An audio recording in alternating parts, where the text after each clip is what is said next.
बिस्मिल्लाहिर्रहमानिर्रहीम। Last time बेटा हमने ग्लाइकोलाइसिस को जो है वो डिस्कस किया था। फिर उसके बाद हमने पायरुवेट को देखा था कि उसकी फेट क्या है। अंडर एरोबिक कंडीशंस को भी हमने डिटेल में डिस्कस किया था और एन एरोबिक कंडीशंस के अंदर भी हमने उसको डिटेल में जो है वो डिस्कस किया था। आज हम बात करेंगे ग्लूकोजेनेसिस एंड इट्स रेगुलेशन।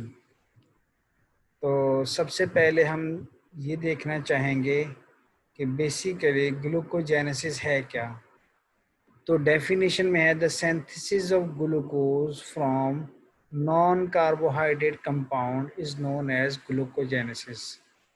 इसका मतलब ये है कि ये बिल्कुल ग्लाइकोलाइसिस का क्या होता है, ऑपोजिट होता है। ठीक है, तो ग्लाइकोलाइसिस में क्या होता है कि ग्लूकोज की ब्रेकडाउन होती है और ग्लूकोजेनेसिस में क्या होता है, ग्लूकोज की प्रोडक्शन होती है। ठीक है, the major substrate precursors for the gluconeogenesis, जो बेसिकली हमारे बॉडी के अंदर या प्लांट्स के अंदर जो बेसिकली प्रिकर्सर्स होते हैं या सबस्ट्रेट्स होते हैं या जिनसे ग्लूकोज की सिंथेसिस होती है, उनमें सबसे पहले है लैक्टेट है, पायरुवेट है, ग्लूकोजेनिक अमाइनो एसिड्स हैं। ठीक है, प्रोपियोनेट एंड ग्लिसरॉल है। ठीक है, तो ये बेसिकली हमारे पास जो है वो 5 प्रीकर्सर्स भी हम इसे कह सकते हैं, स्टार्टिंग मटेरियल्स भी कह सकते हैं, सबस्ट्रेट्स भी कह सकते हैं, जिसके ऊपर एंजाइम्स एक्ट करते हैं और फाइनली वो कन्वर्ट हो जाते हैं किसके अंदर है, ग्लूकोज के अंदर। ठीक है, तो बात करते हैं हम साइट कि ग्लूकोजेनेसिस जो है वो कहाँ पर जो है वो होती है। Glucogenesis occurs mainly in the liver. तो लिवर के अंदर जो है सबसे जो बेसिकली या मेनली मोस्ट प्रोमिनेंटली जो है वो ग्लूकोजेनेसिस जो होती है वो किस कहाँ पर होती है, लिवर के अंदर होती है। And to a lesser extent and to a lesser extent in the renal cortex. तो जो सबसे कम मिकदार में होती है वो कहाँ पर होती है, रेनल कॉर्टेक्स के अंदर। ठीक है, the pathway is partially mitochondrial and partially cytoplasmic. जो पाथवे होगा उसमें दो बेसिकली हमारे पास जो है वो होस्ट कह सकते हैं इसे आपके, हम होस्ट जो है वो यूज़ करते हैं, वो कौन कौन से हैं। एक तो माइटोकॉन्ड्रिया होगा और दूसरा क्या होगा, साइटोप्लाज्म होगा। About 1 kg glucose synthesized every day. हर रोज़ जो है वो 1 kg ग्लूकोज जो है वो हमारी बॉडी है वो क्या करती है, सिंथेसाइज करवाती है। ठीक है, importance of glucogenesis, brain and central nervous system, erythrocytes, testes and kidney, medulla are dependent on glucose for continuous supply for energy। इसका मतलब ये है कि हमारी बॉडी में चंद एक ऑर्गन्स ऐसे हैं जो हर वक्त क्या करते हैं, अपना फंक्शंस परफॉर्म करते रहते हैं। ठीक है, उनमें से जो कॉमन एग्जांपल्स हमें बताई गई हैं, सबसे पहले क्या है, ब्रेन है। ठीक है, दिमाग हर वक्त काम करता रहता है। सीएनएस है, सेंट्रल नर्वस सिस्टम है। ठीक है, इसमें क्या होता है कि जो रिसेप्टर्स होते हैं, फैक्टर्स होते हैं, खैर वो हमारा टॉपिक नहीं है। तो बेसिकली हम यहाँ पर ये देखेंगे कि जो स्टिमुलाई होती है उसका रिस्पांस क्या शो होता है। ठीक है, तो इसमें जो चीज़ इन्वॉल्व होती है, सेंट्रल नर्वस सिस्टम कहते हैं, न्यूरॉन्स जिसमें शामिल हो, रिथ्रोसाइट्स हैं हमारे। ठीक है, जितने भी हमारे ब्लड के अंदर रिथ्रोसाइट्स हैं वो भी हर वक्त तैयार रहते हैं कि कोई भी अगर जर्म्स या कोई इस तरह की कोई चीज़ या कोई फॉरेन पार्टिकल जो है वो ब्लड के अंदर या बॉडी के अंदर दाखिल होता है तो वो उसको किल करते हैं। टेस्टिस जो हैं, टेस्टिस भी जो है वो क्या कहते हैं, हर वक्त अपना फंक्शन परफॉर्म करते रहते हैं। जिस तरह स्पर्म फॉर्मेशन है, इसी तरह किडनी है जो कि फिल्ट्रेशन में जो है वो बहुत इसका अहम रोल जो है वो होता है। तो ये हर वक्त जो है वो क्या करते हैं, फंक्शन परफॉर्म करते रहते हैं। तो ये क्या करते हैं कि totally dependent upon the glucose for continuous supply for energy. तो ये जो है ये हर वक्त क्या करते हैं, डिपेंड करते हैं किसके ऊपर, ग्लूकोज के ऊपर, यानी कि सप्लाई ऑफ एनर्जी के ऊपर। इसका मतलब ये है कि इन्हें 24 घंटे अपनी वर्किंग जो है वो परफॉर्म करने के लिए किस चीज़ की ज़रूरत होती है, एनर्जी की ज़रूरत होती है। ठीक है, अंडरस्टूड बात है। अगर इनको एनर्जी प्रोवाइड नहीं की जाएगी तो इनकी वर्किंग जो है वो क्या हो जाएगी, स्टॉप हो जाएगी। Human brain alone requires about 120 gram of glucose per day. एक इंसानी दिमाग जो है उसको डेली रूटीन में 120 ग्राम ग्लूकोज चाहिए होता है अपनी फंक्शंस को परफॉर्म करने के लिए एक दिन में। ठीक है, इसका मतलब ये है कि हमारा दिमाग जो है या हमारा जो ब्रेन है वो एक दिन में 120 ग्राम शुगर जो है इसको क्या करता है, यूटिलाइज करता है, और उसको उससे एनर्जी जो प्रोडक्शन होती है उस उसको जो है वो क्या करता है, अपनी वर्किंग के लिए जो है वो उसको क्या करता है, यूज़ करता है। Out of about 160 gram needed by the entire body. तो इसका मतलब ये है कि 160 ग्राम टोटल हमारी बॉडी को ज़रूरत होती है, और टोटल में से 120 ग्राम जो है वो ब्रेन को जो है वो उसके पास चली जाती है सारी एनर्जी, और वो 40 ग्राम जो है वो सिर्फ बाकी बॉडी के फंक्शंस को परफॉर्म करने के लिए जो है वो रिक्वायर होती है। Glucose is the only source that supplies to the skeletal muscle and aerobic conditions।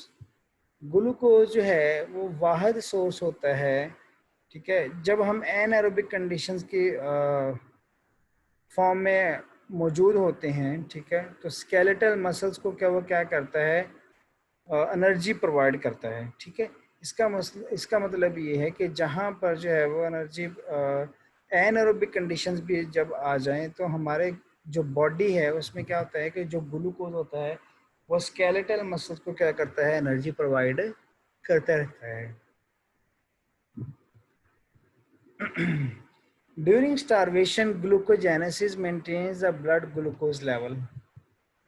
जब भूख की हालत में होते हैं तो जो ग्लूकोजेनेसिस होती है, ठीक है, वो क्या करती है, हमारे जो ब्लड ग्लूकोज लेवल है उसको क्या करता है, कंट्रोल करता है।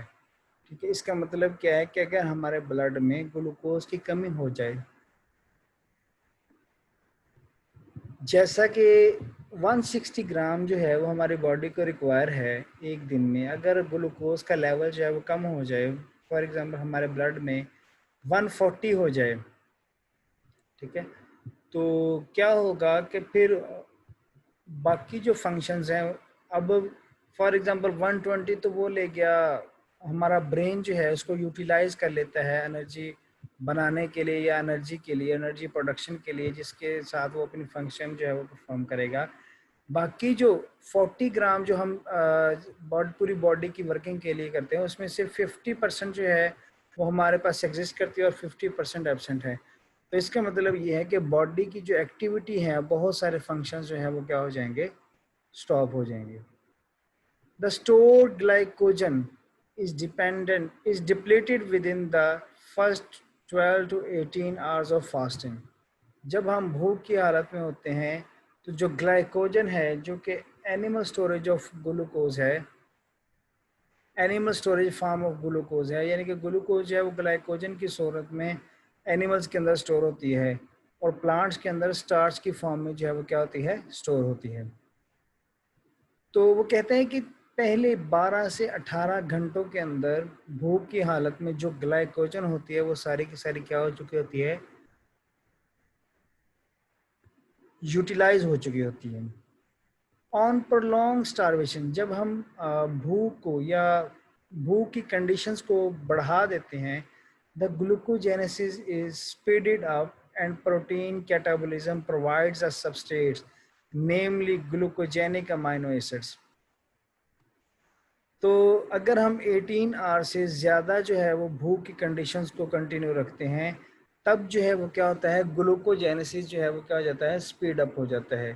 ठीक है, और प्रोटीन कैटाबॉलिज्म जो है, ठीक है, उसमें क्या होता है कि कैटाबॉलिज्म फंक्शन जो है वो स्टार्ट हो जाता है। उसमें फिर बेसिकली जो है हमारे पास जिस तरह हमने कहा कि सबस्ट्रेट्स प्रोवाइड किए जाते हैं, सबस्ट्रेट्स में हमने पायरुवेट पढ़ा है, लैक्टेट पढ़ा है, ठीक है। इसी तरह हमने पढ़ा है ग्लूकोजेनिक अमाइनो एसिड पढ़ा है।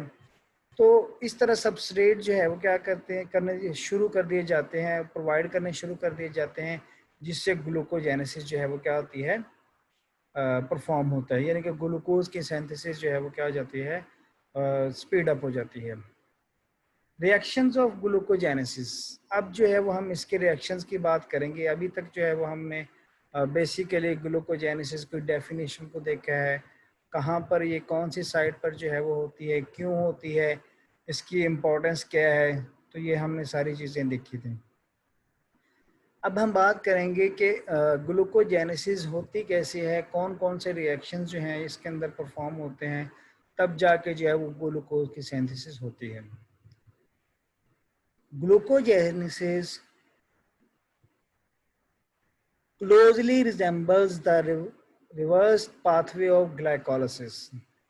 ग्लूकोजेनेसिस जो है, जैसे मैंने कहा कि ग्लाइकोलिसिस जो है इसमें ग्लूकोज की ब्रेकडाउन हो रही होती है, ठीक है, और ग्लूकोजेनेसिस में क्या होता है, सिंथेसिस ऑफ ग्लूकोज मॉलिक्यूल हो रहा होता है।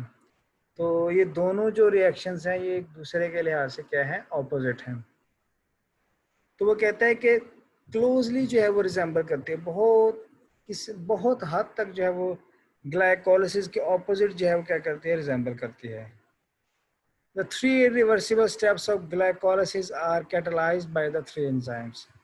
Mostly जो है वो 3 irreversible steps जो हैं वो परफॉर्म करवाए जाते हैं। किससे, अगर हम ग्लाइकोलिसिस को ऑपोजिट करना चाहते हैं तो उसमें से बेसिकली 3 इरिवर्सिबल प्रोसेस होते हैं जो कि रिवर्स करवाए जाते हैं 3 एंजाइम से। पहला है हेक्सोकाइनेज एंजाइम, ठीक है, फिर उसके बाद है फास्फेनाइल फ्रुक्टोज काइनेज एंजाइम या फास्फोफ्रुक्टोकाइनेज एंजाइम, और थर्ड वन जो है वो है पायरोवेट काइनेज एंजाइम, ठीक है। ये 3 एंजाइम है, हेक्सोकाइनेज, फास्फोफ्रुक्टोकाइनेज और पायरोवेट काइनेज। ये 3 एंजाइम्स हैं जो कि ग्लाइकोलाइसिस में 3 इरिवर्सिबल रिएक्शंस को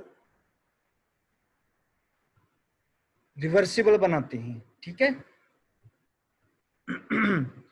These 3 stages bypassed by alternate enzymes specific to glucogenesis. These are pyruvate carboxylase। पहले स्टेप में क्या होता है, पायरुवेट की कार्बोक्सिलेशन होती है। सेकेंड स्टेप में फास्फोइनाइल पायरुवेट कार्बोक्सीकाइनेज, उसमें क्या होता है कि जो पायरुवेट कार्बोक्सिलेज काइनेज होता है उसकी क्या होती है, फास्फोरिलेशन हो जाती है। फिर उसके बाद क्या बनता है, फ्रुक्टोज 1,6 बिस फास्फेट बनता है। फिर उसके बाद क्या बनता है, फ्रुक्टोज से हम बैकवर्ड जा रहे हैं तो फ्रुक्टोज कीटो शुगर है, और ग्लूकोज जो है ये क्या है, एल्डो शुगर है। तो हम चूँकि बात कर रहे हैं ग्लाइकोलिसिस के ऑपोजिट रिएक्शन की, तो इसमें बेसिकली ये 4 स्टेप्स होते हैं, पायरुवेट कार्बोक्सिलेज और फास्फोइनाइल पायरुवेट कार्बोक्सीकाइनेज, फ्रुक्टोज 1,6 बिस फास्फेट और ग्लूकोज 6 फास्फेट। ये 3 रिएक्शन, 4 जो रिएक्शंस हैं इसको जो है वो हम डिटेल में देखेंगे कि किस तरह से जो है ये परफॉर्म होते हैं। सबसे पहले हम बात करते हैं conversion of pyruvate to phosphoenol pyruvate. Glycolysis के हमने एंड पे देखा था कि हमारे पास जो फाइनल प्रोडक्ट बनती थी वो क्या था, वो पायरुवेट प्रोडक्ट थी, ठीक है। तो हम जो है वो उसको कन्वर्ट करने जा रहे हैं पायरुवेट को फास्फोइनाइल पायरुवेट के अंदर। तो वो किस तरह से होती है वो इंशाल्लाह हम देखेंगे। Takes place in 2 steps. Pyruvate carboxylase is a biotin-dependent mitochondrial enzyme that converts a pyruvate to oxaloacetate in the presence of ATP and carbon dioxide। इसका मतलब ये है कि ये जो प्रोसेस होता है ये माइटोकॉन्ड्रिया के अंदर होता है। ऑक्सैलोएसीटेट जो है वो इस रिएक्शन को परफॉर्म करवाता है in the presence of ATP और कार्बन डाइऑक्साइड। चूँकि अब ग्लूकोज की सिंथेसिस हो रही है तो यहाँ पर एटीपी जो है वो क्या होंगे, कंज्यूम होंगे, ठीक है। Second point है, this enzyme regulates the glucogenesis and requires acetyl coenzyme A for its activity. ये एंजाइम जो है ये क्या करता है, ग्लूकोजेनेसिस को रेगुलेट भी करवाता है और क्या करता है कि इसे रिक्वायर होता है एसिटाइल कोएंजाइम ए। इसका मतलब ये है कि अगर हम ऑक्सैलो एसीटेट को एसिटाइल कोएंजाइम प्रोवाइड करते हैं तो इसकी एक्टिविटी जो है वो नॉर्मली परफॉर्म होगी। अगर हम इसको एसिटाइल कोएंजाइम जो है वो प्रोवाइड नहीं करते तो इसकी एक्टिविटी जो है वो क्या हो जाती है, अफेक्ट होती है। ठीक है, और ये एंजाइम जो है ये ग्लूकोजेनेसिस को चूँकि रेगुलेट करवाता है, इसी वजह से ग्लूकोजेनेसिस की जो प्रोसीजर है वो क्या होगा, हमारे पास अफेक्ट होगा। Oxaloacetate is synthesized in the mitochondrial matrix. Mitochondrial matrix के अंदर जो है वो प्रोड्यूस होता है।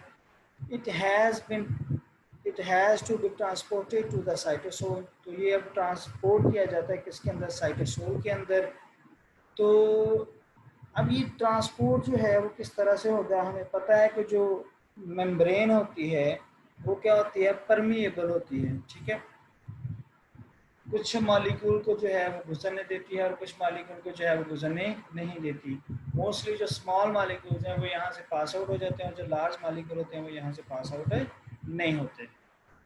तो ड्यू टू मेम्ब्रेन इम्परमिएबिलिटी, इसका मतलब ये है कि माइटोकॉन्ड्रियल मेम्ब्रेन जो होती है वो ऑक्सैलो एसीटेट के लिए इम्परमिएबल होती है, यानी कि उसको आसानी से गुजरने नहीं देती। Oxaloacetate can not diffuse out of the mitochondria. तो चूंकि वो इम्परमिएबल है उसके लिए, तो इसलिए वो उसको वहाँ से गुजरने नहीं देगी, यानी कि माइटोकॉन्ड्रिया से साइटोसोल के अंदर जो है वो डिफ्यूज होने नहीं देगा। It is converted to malate and transported to cytosol. तो पहले ऑक्सैलो एसीटेट जो है वो कन्वर्ट किया जाता है किसके अंदर, मेलेट के अंदर। देन जो है वो ये ट्रांसफ़र किया जाता है किसके अंदर, साइटोसोल के अंदर। इन the cytosol oxalo acetate is regenerative.